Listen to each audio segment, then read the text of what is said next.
Everyone is here. Bom dias. Tudo bem? Fala português? No? Okay. English then. Or Finnish? Anybody here speaks Finnish? No? So sad. My name is Mikko. I'm working for a company called localbitcoins.com, and I'm here to have a presentation what it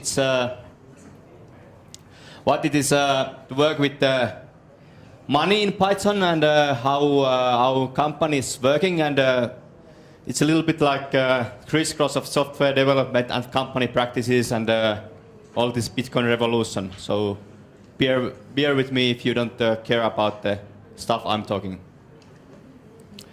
And let's go back to the basics. How many of you know what's this? Please raise your hands. Yes, this is I call this a paper. And in Finland we have a paper industry, and we know that the paper goes away. As you can know that in the internet, services like books, videos, movies, they have all go to internet and electronic versions, and you don't anymore go to shop to buy DVDs. So it's just a natural step that the money also goes to the internet, and everything will be replaced online stuff if you are doing business online. Which brings me to Bitcoin. Bitcoin is a virtual currency, and it's very, if you are a software developer, it's very, very handy, because you can actually go to your shell prompt and you can just give your Unix commands. Send money, get money, and that's how easy it is. It's like very easy. The other thing, it works everywhere. For example, I had a friend from Australia who tried to book flights in Brazil. He actually booked the flights, but they had cancelled the flights because they couldn't process Australian credit card payments. That kind of things don't happen with Bitcoin. Also, if you are dealing with credit card payments, it's very common that you are accepting money from a stolen credit cards, and it's actually the merchant who is it's the shop owner who is going to need to pay all the costs. It's never the credit card owner who is losing his credit card and he always gets the money back. But it's the merchant who is taking the payment. Also, with the Bitcoin, it's more or less inflation safe. If you compare it to Argentinian peso, anyone from Argentina? So you know that the Argentinian peso is going like this, and the Bitcoin is going like this too, but it's almost the same. So it actually makes more sense to have Bitcoins than pesos. And the other one is that you are in the control of money. What happened in Cyprus, in Europe, that the government just came in and took all money from your bank account. It can't happen with Bitcoin because you are in control of your private keys, how to make transactions. And this is how Bitcoin economy works. First, you have this Bitcoin mining, that somebody is creating those Bitcoins. It's not very interesting anymore. It's mostly Chinese people doing that with the hardware factories and stuff like that. And those miners sell it to the centralized exchanges where we have speculators. Little bit like in stock market, they are hedging Bitcoin value up and down and try to make money out of the cost differences. And after that, we are a little bit closer to a normal person. We have in-person exchange, like you go to meet some person, like you come to me and say, I want to buy Bitcoins, and you give me reais, and I give you back Bitcoins. It's like person to person. And then when you have those Bitcoins, you can go to online and buy some books or movies or whatever with them. I could say that you could buy drugs, sex, and rock and roll with Bitcoins, but let's say that you can buy domains and virtual private servers and stuff like that. So it sounds more legal. And if you want to build your own service where you're accepting money, we have a Django project which you can use. And if you want to know more about this, you can just come to and knock me, and I will explain you how it works. But I don't want to go into technical details in this presentation. And then this is our website I'm working right now. We have 10,000 Actually, that's wrong. It's 10,000 visitors per day, 500 new users per day, and about 350,000 US dollars goes through the website every day. So it's a okay business, and I think we have like 4% of all public Bitcoin exchange markets in the world. So it's happening on our website, and it means that it's very popular, and we get already some kind of scalability problems with the process. And how the local Bitcoins fits on this map is that we are an in-person exchange that you can, it's like an eBay. You can put an advertisement our website, and in advertisement you say that, okay, I'm selling or buying Bitcoins with Brazilian bank transfer, and this is my exchange rate. And then other people can come to website and find your advertisement, and then they can contact you and say, hey, okay, I want to buy your Bitcoins. And the trick here is that we are supporting, because it's like in person to person, it can work everywhere where we have people who can actually put up the advertisement and have some kind of payment method going on. So it works all around the world. Western Union, PayPal, and if nothing else, it works with the cash. And we have even guys who have a kind of deals that, okay, if you send me a MacBook Pro, I will send you the Bitcoins. Okay, and that's about our website. And now I talk about how our company works. In the 60s, when NASA was still doing this space business, and there was a space race going on with the US and the Soviet Union. If you went to visit NASA and asked Johnny Yater there, the guy who is cleaning the floor, that, okay, what you are doing here? And the answer was, I'm here to put man on the moon. So everybody in the NASA knew what they were going to do there, and why they are doing the task, what they are right now doing. And the same thing is with our company, that every time you are creating something, writing code, writing blog post, or going to toilet, you know that how this will be beneficial for the company, how much money we will make out of it, or how less losses it will create. And this is very important because I have been in past been working with big corporations, and usually in there, if you are doing software development, you only see the costs. That you know that, okay, our project will cost like 50,000 euros because we have 5 persons and everybody is working for 10,000 euros per day. And those guys who are seeing these numbers, they are actually never seeing how much money comes out from the work. And it usually leads to the fact that you are trying to minimize the costs, and you are then moving all the software development to India because it looks like it's cheaper. But also you are going to lose your profit that way. So it's very important that everybody in your company knows where the money comes from and how it's feeding you. Then in Finland we have a company who is doing taxi business. And if you go to work for this company, and it doesn't really matter what you are going to do. If you are building a website or if you are going to be the CEO of this company, the rule is that for first 2 weeks you are going to drive a taxi. So you are putting the taxi man hat on, and you are just going to do the very, very basic work, what's the business is all about. And this way you can learn actually through your own experience what is it. And in Microsoft, they have the saying that when you are working with the Microsoft, you are eating your own dog food, because you need to use the Microsoft tools your own company is making. Then one Linux company changed it that, okay, we are doing SUSE Linux, so we are drinking our own champagne because they didn't want to call their SUSE Linux a dog food. But in our company, we call that we are eating our own dog shit. It's so the code we are writing is so awful that it feels like sometimes that And that's when you are creating a feature, you must be also be using that feature in some point of future yourself too. And that way, if you have created this awful form and you are filling in the form first time yourself, you see how awful is it, and then you go and fix it.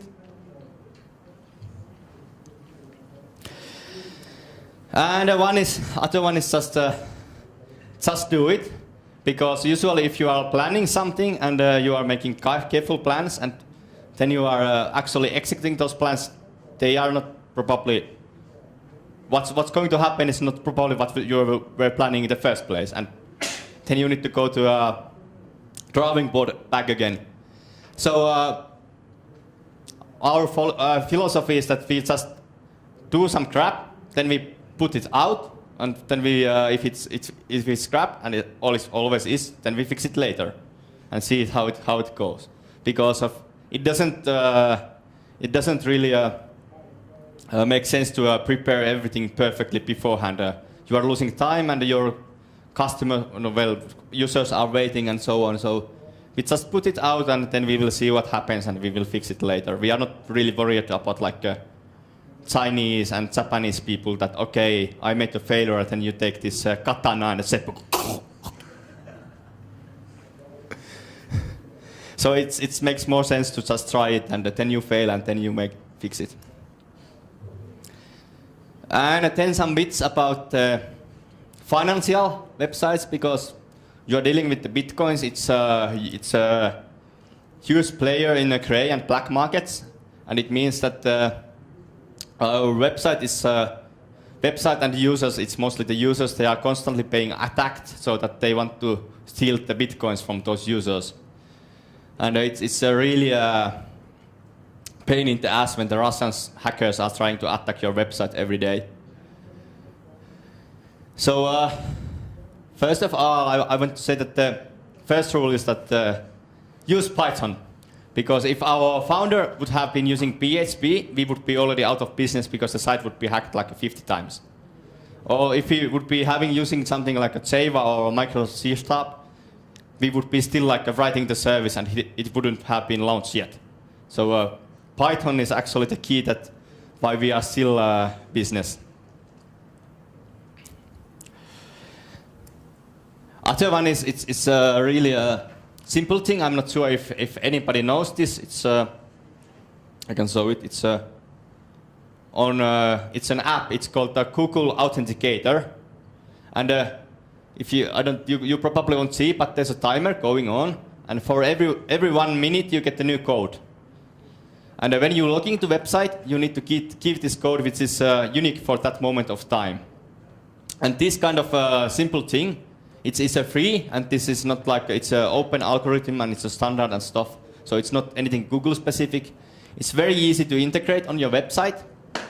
And when you put that there, you can be sure that you get rid of all these password hacking problems, that someone has a stolen password and then they go there and steal our bitcoins and so on. And I know even in some countries we have a huge problem with the fact that in UK, Australia, and German, when you have online banking, you are dealing with your real money. You don't have a two-factor authentication. You have just like a username and a PIN code. And you can access all the bank account with that information. And of course, it's a problem, because we have Windows users, and their computers get compromised with malware, which means that the hacker gets in the computer, it has a total bank account access, and then they are trying to convert those monies to Bitcoin, so that they can actually move the Bitcoin somewhere else. And it's very sad, because banks are really not caring about the user security, and it's always the poor customer who is losing their money. But if you are using two-factor authentication, there's no problem with this kind of malware or whatever. And one is also it's called Apache mod called fail to ban. It protects your websites against the brute force attacks. Like someone is trying to log into your website 1,000 times with certain username, it will stop it after 5 attempts or so. And it's very easy to install on Apache or Nginx, and it's very easy to install your integrate to your services like Plone or Django.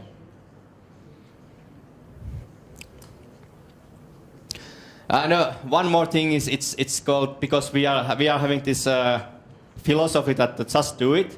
It means that after we have done it, our server is probably crashing all the time.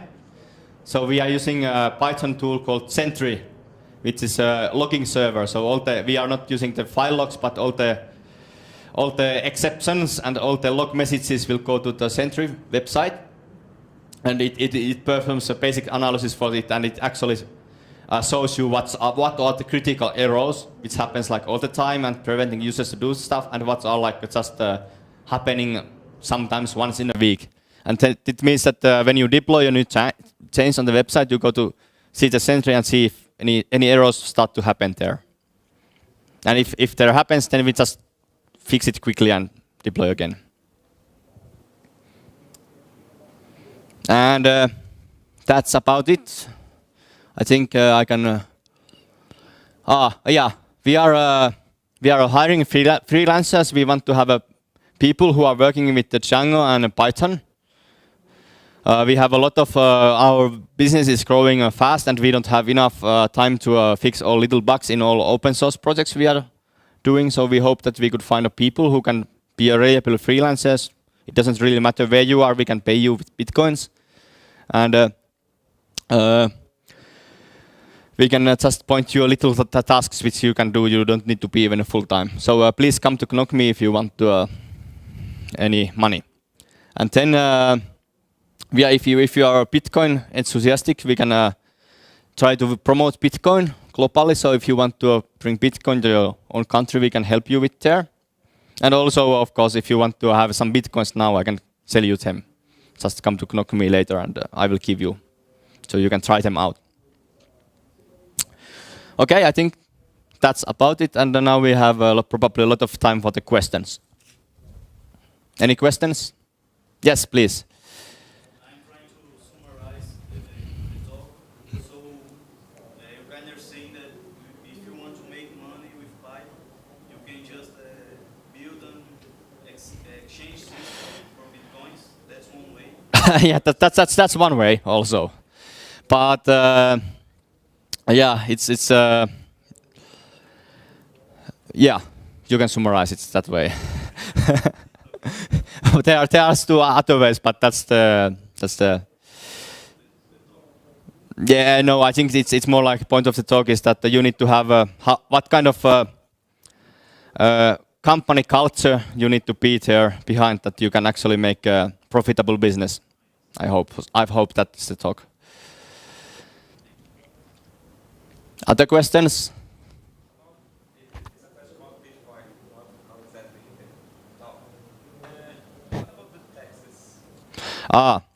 It really we are paying our taxes to Finland, and it really doesn't matter what kind of money you are using, because in the end, if you are a company, if you are a private person, it might be a little bit different. But in the end, if you are a company and you are paying out money or accepting money, you always have a receipt.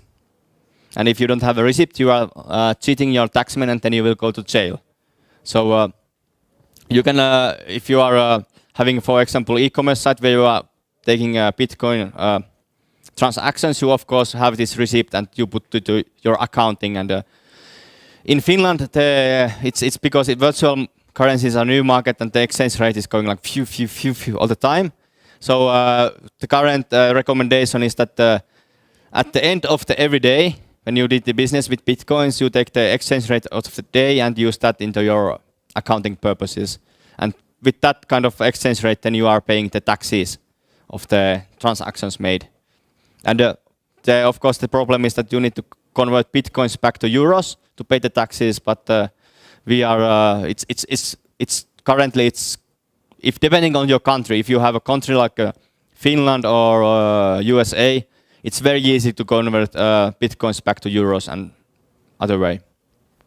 So making euros to pay the taxes is not a problem. Any other questions?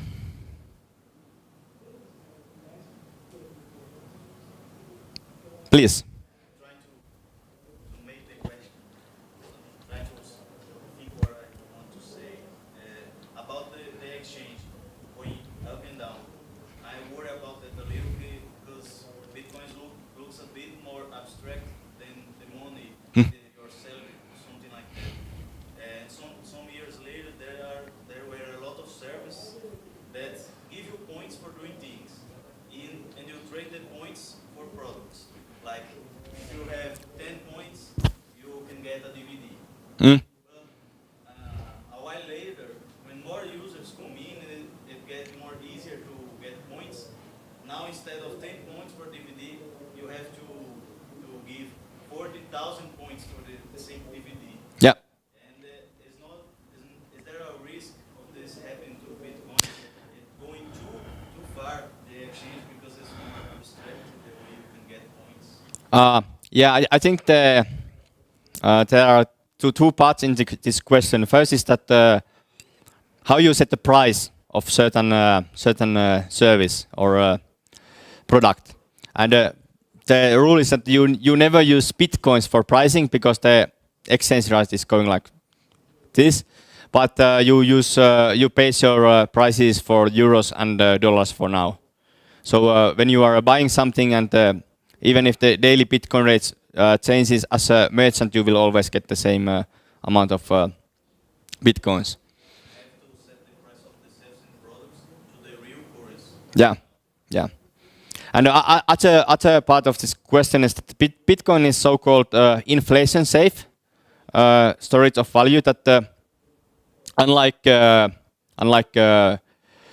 what could be a good example, like United States dollars. So when United States needs more dollars, they will just print more out, and it means that the value of dollar compared to the service is going down. So the people are losing the value of the money they have on their bank account because it's inflating. But in Bitcoin, it's actually built in the protocol itself, how fast and how much Bitcoins you can have in circulation. So more Bitcoin mining comes to the network. It's the process of getting new Bitcoin slows down. So it's kind of balancing it out, and so that there is no inflation in Bitcoins. And it actually leads to the other problem is that when people get Bitcoins, they just want to sit on top of them and not to use them because of it's guaranteed that in some time of the future those Bitcoins will be the double value. So they are making waiting that Bitcoin price goes up and then they are selling them. Not like stocks exchange, stocks. Yeah, because it is a kind of upper limit for Bitcoins, and it's 21 million Bitcoins in the protocol itself, and now half of the Bitcoins ever have been created, and the other half is left. It's getting more difficult, and I think it was 2040 when the last Bitcoin has been created, and then we don't have any more new Bitcoins.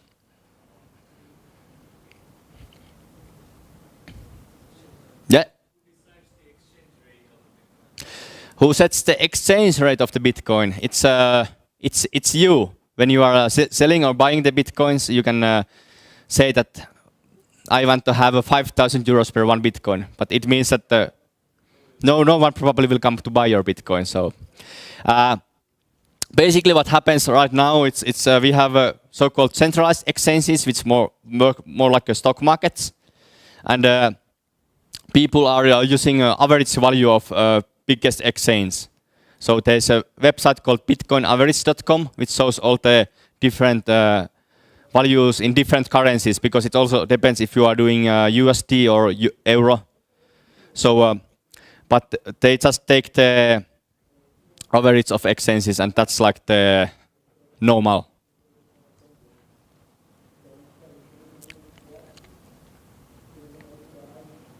Any more?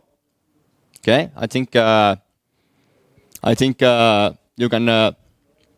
Oh yeah, if you want the Bitcoin, just go to this URL, and there's our website, and they will have my offer to buy Bitcoins with reais.